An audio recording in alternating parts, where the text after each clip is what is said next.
बिस्बो को सब्सक्राइब करें और इस बेल आइकन को दबाएं और घिसी पिटी खबरों को देखें मजेदार कहानियों में। 25 साल पहले उन्होंने अफगान राष्ट्रपति नजीबुल्लाह को खुलेआम बीच बाजार में लटकाया था ताकि सब सबक ले सकें क्या हाल होगा जो उनका विरोध करेगा। अब के राष्ट्रपति अशरफ गनी इस अंजाम से बचने के लिए माना जाता है नकदी से भरे सूटकेस उठाए और यूएई भाग निकले।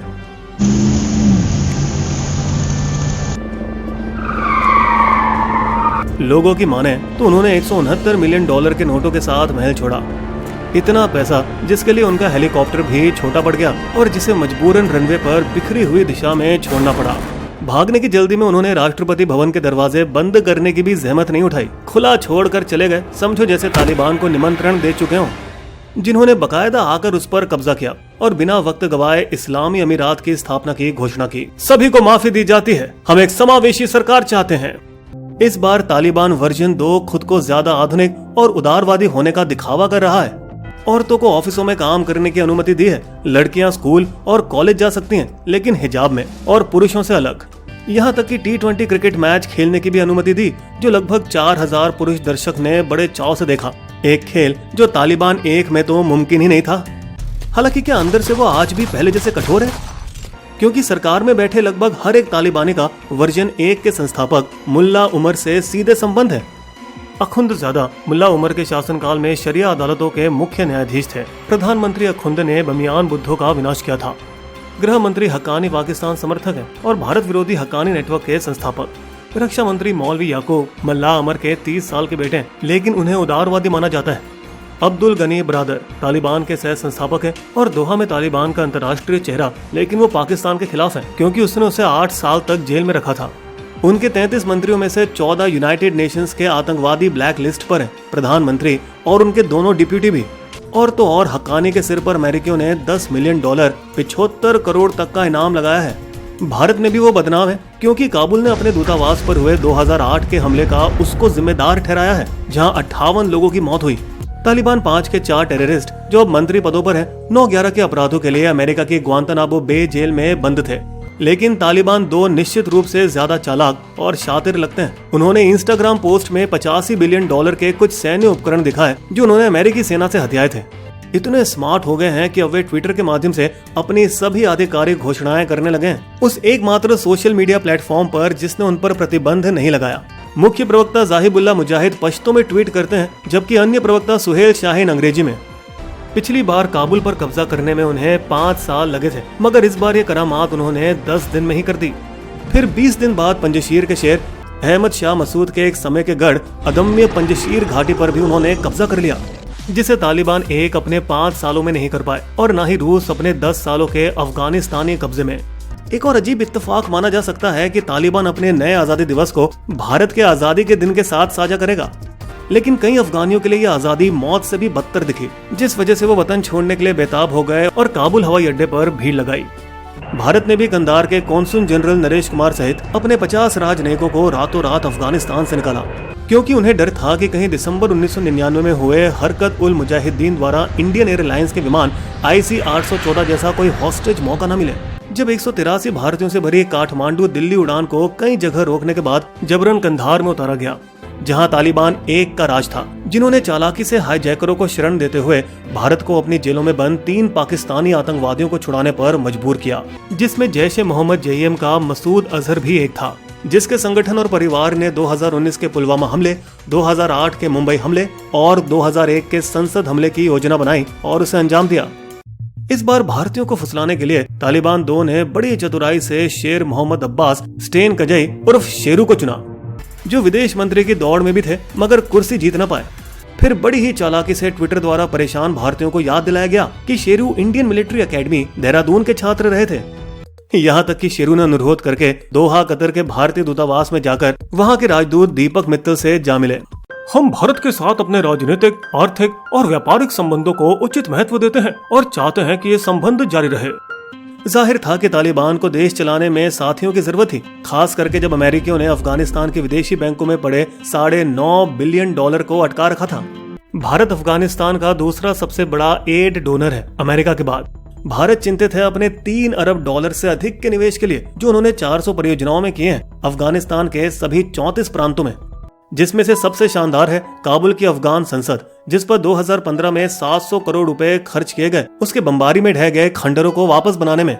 पुनर्स्थापित किया काबुल के स्टोर पैलेस को 2016 में 40 करोड़ के खर्च पर, और बाला हिसार किला भी सुधारने का वादा किया, और कई अन्य परियोजनाएं जो आप वीडियो के डिस्क्रिप्शन में देख सकते हैं। हालांकि वो हेरात का 42 मेगावाट बिजली उत्पादन सलमा बांध जो भारत ने 1775 करोड़ में बनाया, जिससे उन्होंने अफगानिस्तान का दिल जीत लिया। दक्षिण ईरान में भारत का चाबाहार बंदरगाह भारत के इस इलाके की सबसे महत्वपूर्ण संपत्ति जोखिम में हो सकती है, जिसको खास बनाया गया था पूर्वी रूसी गणराज्यों से जुड़ने के लिए एक आसान उपाय और यूरोप से तिजारत करने का छोटा रास्ता भी है। इसका एक प्रमुख उद्देश्य अफगानिस्तान के साथ व्यापार करने का है, जिसके लिए 1100 करोड़ में भारत ने 218 किलोमीटर लंबा जरांस डेलाराम राजमार्ग बनाया। पाकिस्तान द्वारा जमीनी मार्गों की इजाजत नहीं देने की बाधा को दूर करने के लिए वर्तमान में भारतीय कार्गो को कराची बंदरगाह पर उतारा जाता है और वहां से ट्रकों पर फिर से अफगानिस्तान के लिए लोड किया जाता है।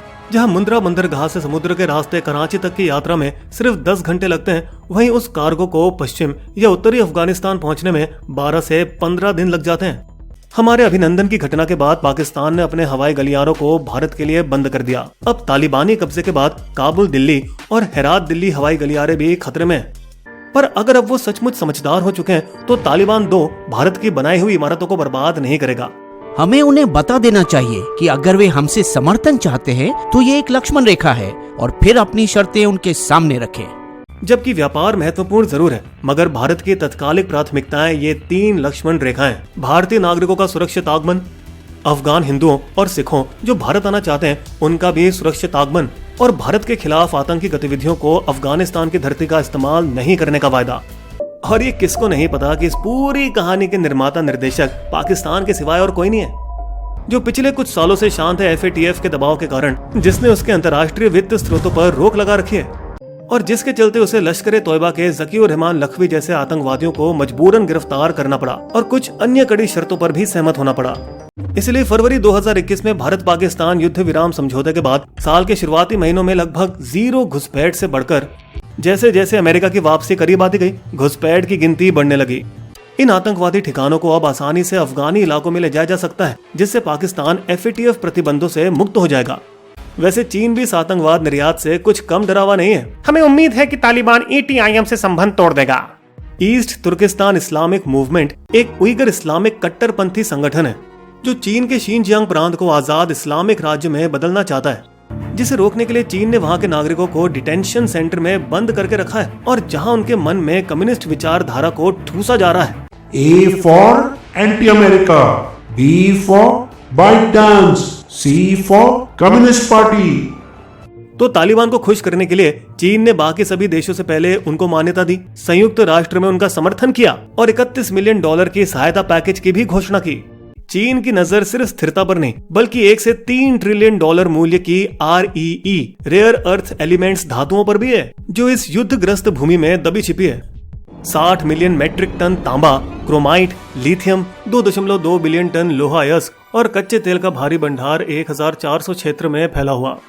वो खनिज और धातु जो उनके हाथ आते आते रह गए थे जब डोनाल्ड ट्रंप ने टांग अड़ा दी चीन ग्रीनलैंड के व्यापक संबंध के बीच। तो अब वे बिना वक्त गवाए वो मेस ऐनक तांबे की खान, दुनिया की दूसरी सबसे बड़ी खान पर दोबारा काम शुरू करना चाहते हैं, जो 2008 से स्थगित पड़ी है। लेकिन अफीम की खेती के बाद जिससे तालिबान $400 मिलियन कमाते हैं, खनन तालिबान के लिए आय का दूसरा सबसे बड़ा स्रोत है और वो इसे आसानी से चीनियों को नहीं सौंपेगा। हालांकि तालिबान को भी निवेश के लिए एक मजबूत पार्टी चाहिए और वो चीन को लुभाने के लिए हर संभव कोशिश करेगा। चीन अफगानिस्तान के पुनः निर्माण में सबसे महत्वपूर्ण भागीदार होगा, यहाँ तक कि वो चीन का भरोसा जीतने के लिए ETIM को भी दरकिनार करने को राजी है। हमारी चेतावनी के बाद ETIM के कई सदस्यों ने अफगान भूमि को छोड़ दिया। अमेरिकी क्वाड के खिलाफ में एक एंटी क्वाड राष्ट्रों का मोर्चा खड़ा करने को प्रोत्साहित किया। अफगानिस्तान, चीन, ईरान और पाकिस्तान, जिसमें रूस, कतर और तुर्की सूत्रधार रहेंगे। बावजूद इसके कि तालिबान से लगभग हर एक की कोई ना कोई तकलीफ है, चीन का सिरदर्द ETIM का समर्थन करने वाले कट्टरपंथी इस्लामी है। शिया ईरान, जिसकी तरफ अफगान के प्रताड़ित हजारा उम्मीद भरी निगाहों से देखते हैं, कट्टर वहाबी सलाफी तालिबान की विचारधाराओं के विरुद्ध है। लेकिन ईरान को ट्रंप के परमाणु प्रतिबंध के बाद व्यापार भागीदारों की सख्त जरूरत है और रूस, जिसे अमेरिका की तरह तालिबान एक ने अफगानिस्तान से निष्कासित किया था। रहा पाकिस्तान, जो खुद कट्टर गुटों द्वारा आतंकी हमलों से पीड़ित है। हाल ही में तहरीक तालिबान पाकिस्तान (TTP) ने बलूचिस्तान के आत्मघाती हमले में 4 सुरक्षा कर्मियों की हत्या की।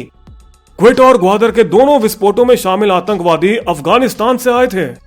इसलिए अपने नए और पुराने सहयोगियों को विश्वास दिलाने के लिए तालिबान ने वर्जन 2 पूर्व राष्ट्रपति हमिद करजई और अब्दुल्ला के साथ एक अजीबोगरीब शांत वातावरण में मुलाकात की, समावेशी सरकार वाली बातें की और एक पक्के राजनेता की तरह सभी को साथ लेकर चलने का वायदा भी कर डाला।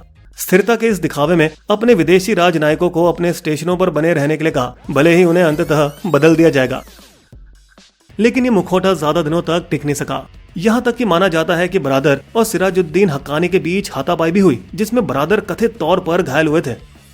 वैसे तो ISI निदेशक लेफ्टिनेंट जनरल फैज हमीद काबुल पहुंचे थे दोनों गुटों को शांत करने के लिए, लेकिन असल में शायद वे अपने दोस्त हक्कानी की मदद करने के लिए ही आए थे। हक्कानी सबसे हिंसक और क्रूर संगठन है, जिसके रिश्ते काबुल हवाई अड्डे पर बमबारी करने वाले ISKP और अलकायदा के साथ हैं। लेकिन इन खतरों से बेखौफ कुछ 15 जाबाज औरतों ने काबुल की सड़कों पर विरोध करने का साहस दिखाया, जिसे देखकर बाद में लगभग 35 बहादुर पुरुषों ने भी उनका साथ दिया। पाकिस्तान मुर्दाबाद, इनकलाब जिंदाबाद। जिस तरह ये तालिबान वर्जन 2 अपने आप को आधुनिक दिखा रहा है, वैसे ही अफगानिस्तान की नई पीढ़ी भी अफगान वर्जन 2 जैसी ही है, जो आजादी और खुले माहौल में पड़ी बड़ी है। तो क्या 2021 में तालिबान वर्जन 2 के साथ भारत की स्थिति 1996 में तालिबान वर्जन 1 की तुलना में बेहतर है? मैं कहूंगा अब हम बेहतर स्थिति में हैं। 1998 में भारत के परमाणु परीक्षणों के बाद राजनीतिक अस्थिरता थी। खैर, फिलहाल तो गेंद तालिबान के पास है। भारत ने तो अपने पत्ते दिखा दिए। अब देखते हैं कि तालिबान वर्जन 2 आगे का गेम खेलेगा या गेम खत्म कर देगा। बिस्बो की शायरी, पहन मुखौटा आ गया फिर से तालिबान, कहता अब मैं बदल गया, मुझको दे दो मान, उसके बदले रूप पर मुश्किल है एतबार, कितना सच्चा रूप ये करना है इंतजार।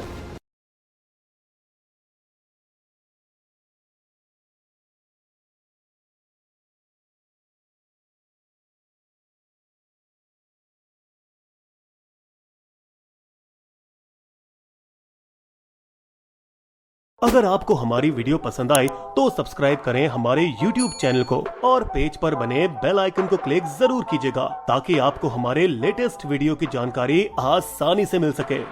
धन्यवाद।